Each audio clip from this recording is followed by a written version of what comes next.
बिस्मिल्लाहिर्रहमानिर्रहीम। अस्सलाम वालेकुम प्यारे दोस्तों, हम उम्मीद करते हैं कि आप सब खैरियत से होंगे। अल्लाह पाक से दुआ है कि अल्लाह पाक आपको खैर और आफियत से रखे। प्यारे दोस्तों, ये वीडियो खास तौर पर शादीशुदा खवातीन के लिए बनाई गई है और इस वीडियो में हम आपको एक ऐसा तरीका बताएंगे जिससे ये पता चल जाएगा कि औलाद होगी या नहीं। और वीडियो को आगे बढ़ने से पहले जितने भी नए आने वाले साथी हैं उनसे मुअद्दबाना गुजारिश है कि अगर आपने अभी तक हमारे चैनल 5 मिलियन हब को सब्सक्राइब नहीं किया तो फौरन सब्सक्राइब कर लीजिए। इससे ये होगा कि हमारी हर नई आने वाली वीडियो सबसे पहले आपको मिलेगी और साथ में बेल को जरूर प्रेस कीजिएगा। प्यारे दोस्तों, दुनिया में मसाइल की भी कमी नहीं, लेकिन अल्लाह ताला ने अपने कलाम मुबारक कुरान पाक में तमाम मसाइल का हल भी दे दिया है। अगर औलाद होने या ना होने का पता लगाना हो या जोड़ों के दर्द से निजात चाहते हैं तो ये सूरत मुबारक पढ़कर अमल करें। अल्लाह ताला ने चाहा तो मुस्बत नताइज मिलेंगे। औलाद होगी या नहीं, अगर किसी बे औलाद औरत के बारे में ये मालूम करना हो कि इसके यहाँ औलाद होगी या नहीं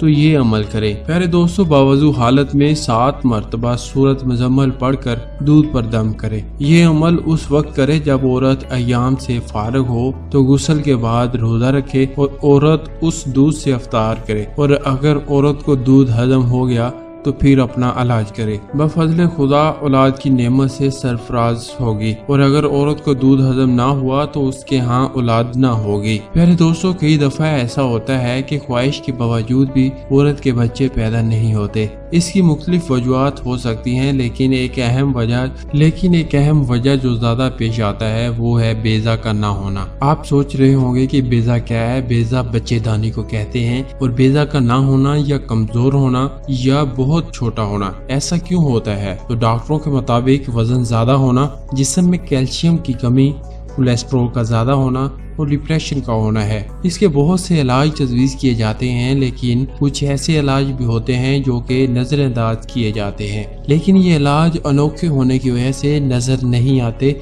हालांकि ये बहुत अच्छा इलाज हो सकता है। प्यारे दोस्तों, जामुन के पत्ते लें और इनका जोशांदा बनाकर पिएं। इसके साथ रोजाना की बुनियाद पर अंडों का इस्तेमाल किया जाए तो अंडों के छिलकों को भी इस्तेमाल किया जाए। अंडे के छिलकों को इस्तेमाल करने का तरीका ये है कि जर्दी और सफेद निकालने के बाद अंडे के छिलकों के साथ एक झिल्ली रह जाती है, वो आप उतार कर फेंक दे और फिर इस छिलके को खुश्क करके पाउडर बनाएं और इसको हम वजन शहद के साथ मिलाकर खाएं। इससे मसला बहुत जल्द और आसानी से खत्म हो जाएगा इंशाअल्लाह ताला। प्यारे दोस्तों, उम्मीद है कि आज की वीडियो से आपको फायदा भी पहुंचेगा। हमारी बहुत सारी बहनों को ये मसला होता है, तो इस हवाले से भी इस वीडियो से हमारी बहुत सारी बहनों को फ़ायदा पहुंचेगा। आप इस वीडियो को देखने के बाद यकीनन इस पर अमल करके पता लगा सकती हैं कि औलाद होगी या नहीं। उम्मीद है कि आज की वीडियो आपको पसंद आएगी और इस वीडियो को लाइक करें और दूसरों के साथ लाजमी शेयर करें ताकि दूसरों का भी भला हो सके। और आज की वीडियो में बस इतना ही। मिलते हैं एक नई वीडियो के साथ, तब तक के लिए हमें इजाज़त दें। अल्लाह हाफिज़।